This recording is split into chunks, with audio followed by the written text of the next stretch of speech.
Westeros is bordered to the west by the Sunset Sea, to the south by the Summer Sea, and to the east by the Narrow Sea Ris and Shiverasita. The northern edges of the continent have not been charted but are believed to extend to the northern polar ice cap. As the real-life Isle of Great Britain and is narrow, about 900 miles wide at its widest point, but long, extending for almost 2,000 miles from the sea, but long. That marks the 2,000 miles of 2,000 miles. To the wall that marks the northern border of the Seven Kingdoms. The extent of the wildling lands beyond the wall are unknown. The continent's terrain varies immensely. There are significant mountain ranges, such as the Mountains of the Moon in the Vale of Arryn, the Red Mountains of Dorne, and the Frostfinds. There are also extensive river networks, most notably the Trident and its numerous tributaries, but also the Blackwater Rush, the White Knife, the Mander, and the Green Blood. The climate varies between extremes of heat and cold across the large continent. The north is the only region in which snowfall is common, even in the middle of the years-long summers. Beyond the wall, temperature becomes even lower and hostile, reaching into the truly polar regions of the Land of Always Winter in the unmapped farthest north. In the far south, the terrain becomes hotter and more arid, and Dorne contains the continents, Skonagos, the Commons, the continent's only deserts, Skagos, the Iron Islands, Tarth, Dragonstone, and the Arbor. Tarth, the continent, is also home to immense woodlands, such as the haunted forest beyond the wall.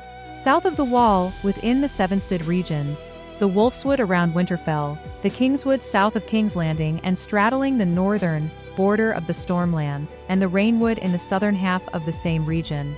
Numerous smaller wooded areas on the continent of Essos by the Narrow Sea, Westeros by the island chain known as the Stepstones, and also by the island chain known as the Stepstones. According to myth, the Stepstones are a remnant of an ancestral land bridge destroyed in a cataclysm more than 10,000 years ago.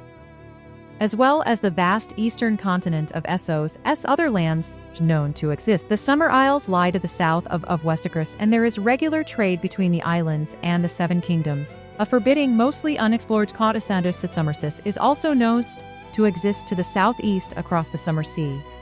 But there is little contact between it and Westeros.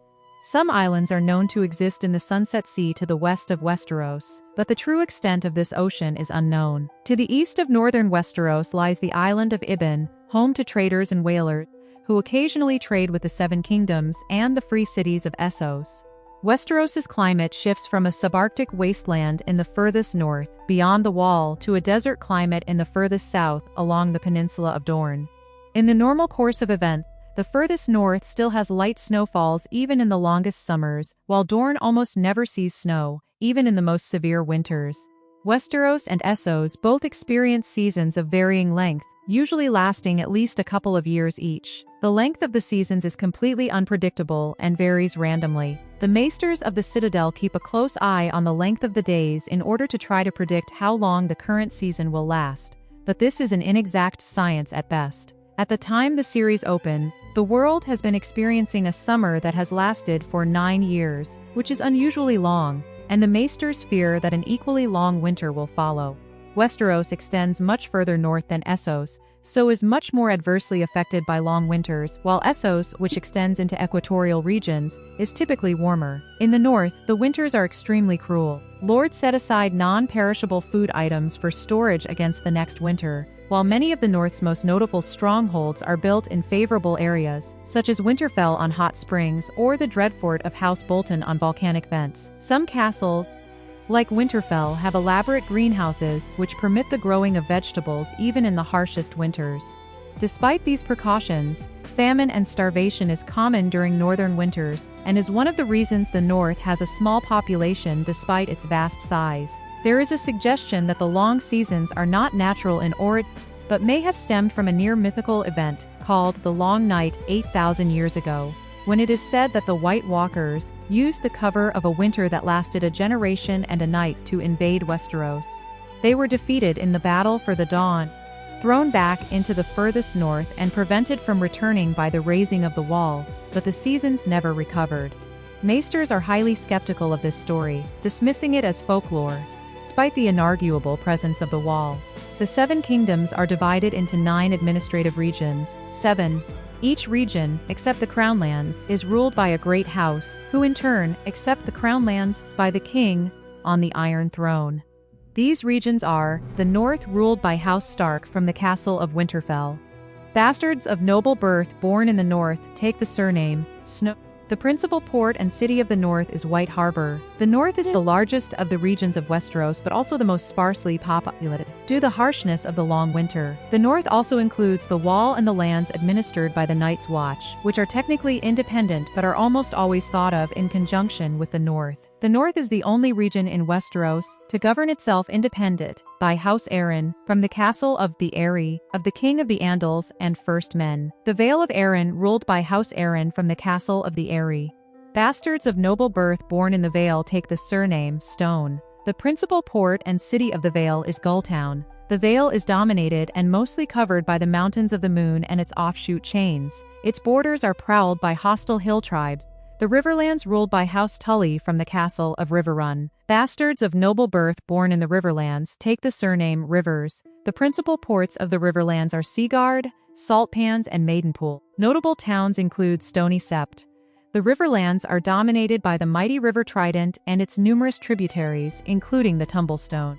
The Riverlands, lying close to the center of the continent, have been the site for battles and conflicts throughout the history of Westeros.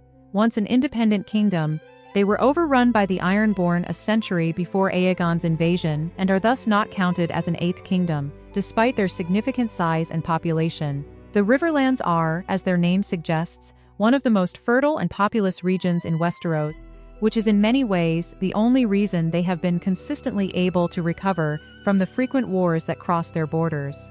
The Iron Islands ruled by House Greyjoy, from the castle of Pike on the island of the same name. Bastards of noble birth born on the Iron Islands take the surname Pike. The major islands of the chain are Great Wick, Old Wick, Harlaw, Blacktide, Orkmont, Saltcliffe and Pike itself.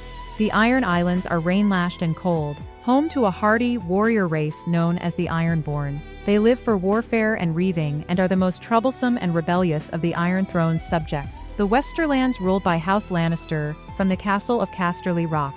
Bastards of noble birth born in the Westerlands take the surname Hill. The principal city and port of the Westerlands is Lannisport. The Westerlands are noted for their hills and low mountains which are rich in silver and gold. Brownlands ruled directly by the king on the immense wealth, from the city of King's Landing in the Iron Throne, the largest city in Westeros, and the capital of the Seven Kingdoms. Bastards of noble birth born in the Seven Kingdoms.